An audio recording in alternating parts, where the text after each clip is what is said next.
Introductory Dungeon Module B2, The Keep on the Borderlands. Included in the 1979 through 1982 editions of the Holmes Basics set, this iconic module was meant to introduce new players to a lifelong hobby of fun and adventure.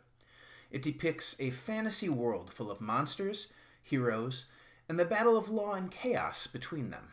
Filled with a starting town, an intricate dungeon, and a wilderness area to explore, this module is a perfect example for referees to emulate when beginning their own campaigns. It even contains helpful hints on how to run a game, a section with tips specifically for the players, and a glossary of words that a fledgling novice may not know already before their first foray into the world of fantasy role-playing.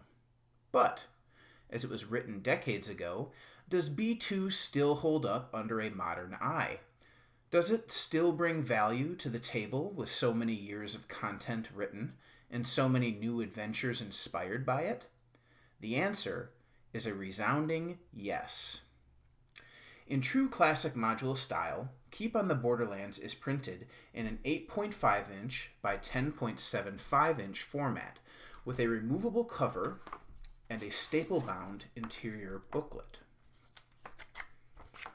The exterior of the cover is full color and features artwork by Jim Rosloff. While simple, the information the cover portrays before the referee even opens the module is quite comprehensive. The character levels appropriate for the adventure, a description of the contents, and some suggestions of what to play next from the TSR catalog. The reverse of the cover contains a large and clear map of the Caves of Chaos with numbered rooms and a legend on the right. The module itself is within the 28-page paper booklet that's included. Printed in a 2-column format, every inch of the interior of B2 is packed with text, tables, artwork, lists, locations,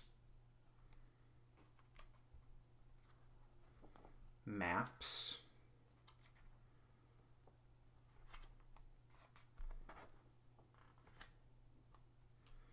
reference guides,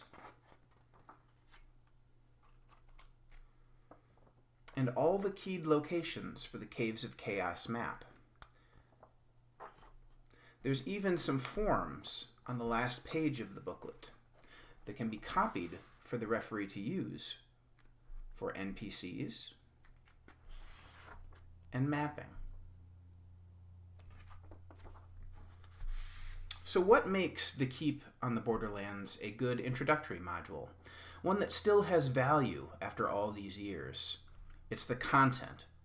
Where B2 excels that many modules miss the mark on is its utility as an instruction manual on how to play a basic Dungeons & Dragons style game.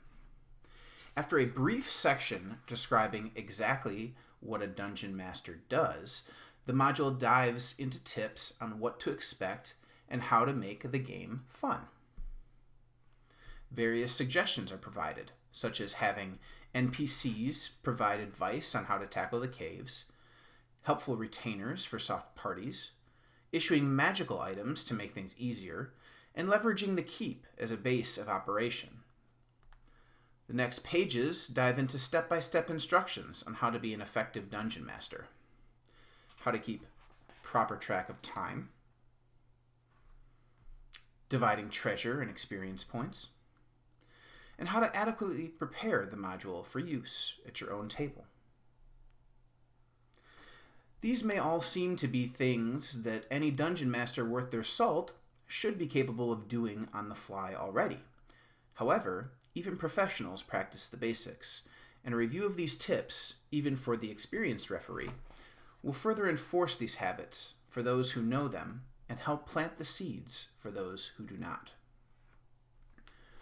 Before diving into the module proper, if one examines the last few pages of B2, there are a few more introductory pieces to note. Helpful tables to roll up NPCs, tips on how to design floor plans, and most importantly, some tips for the players. Referees are always striving to better themselves, but oftentimes questions are posited on how players succeed in old school style games known for their deadliness. The answers are right here.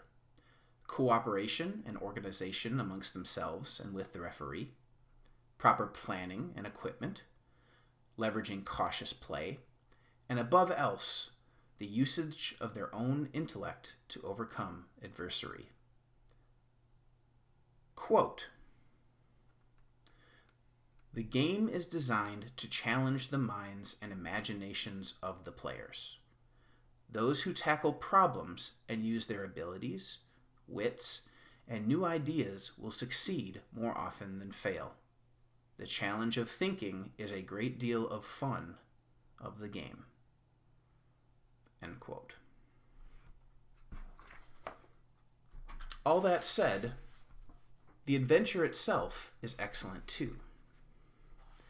Everything is laid out in a way that makes it easy for the referee to run, with DM notes and tables where necessary. There are 3 main sections to B2.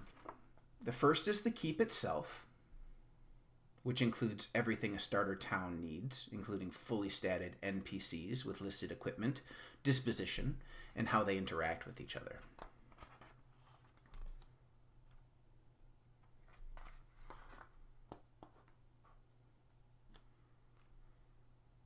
The second section is a primer on adventures outside the keep, which gives brief detail into the rules on how to navigate a hex crawl, along with a few keyed locations and their inhabitants.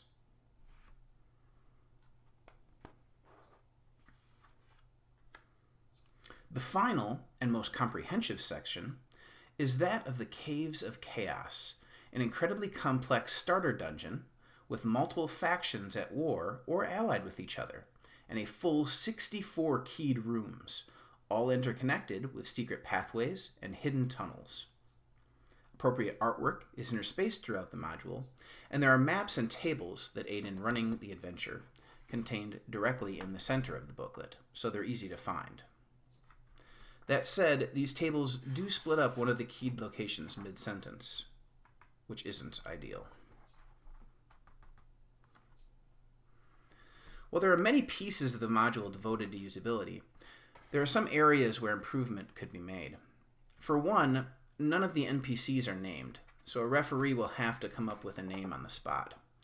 This does allow the adventure to be placed in any setting without having to rename the NPCs. However, a referee would have to do that anyway, so not including names for the assumed setting is unfortunate. In addition, there isn't any pre-generated plot material here. There are factions that are at odds with each other, and the eternal battle of law and chaos happening in the background. But if a referee's group isn't motivated by exploration and the treasure, then the reason to search the wilds will need to be created. This can be problematic, especially if a referee has veteran players more familiar with later versions of Dungeons & Dragons, such as 5e, where orcs and other creatures are more humanized. There are even many situations in the Keep on the Borderlands where there are monster younglings included in the room descriptions. In the assumed setting for this adventure, monsters such as orcs and lizardmen are chaotic, and nothing can change or sway that. There are no nuances here. Law purges chaos. This could cause discomfort at the table if the players don't realize this.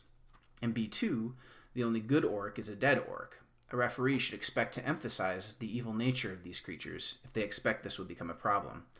Things such as the horrible entryway of decapitated dwarven, elven, and human heads in Area B, or the torture chamber in Room 24, or the slave pen in Room 40.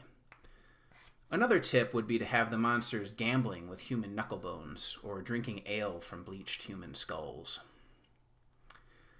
The combination of tips and tricks for the new or experienced referee and an intricate town and dungeon setting make the Keep on the Borderlands a standout, even decades after its initial release.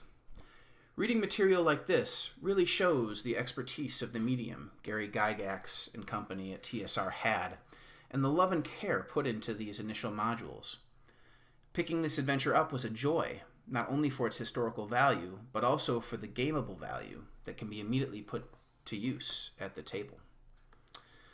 While not everyone is playing basic Dungeons & Dragons any longer, the amount of imagination that went into the production of B2 shows why the OSR scene exists to this day.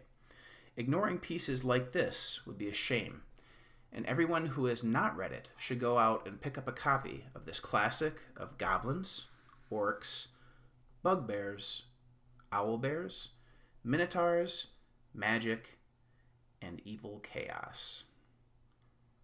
I give Dungeon Module B2, The Keep on the Borderlands, a 15 out of 20.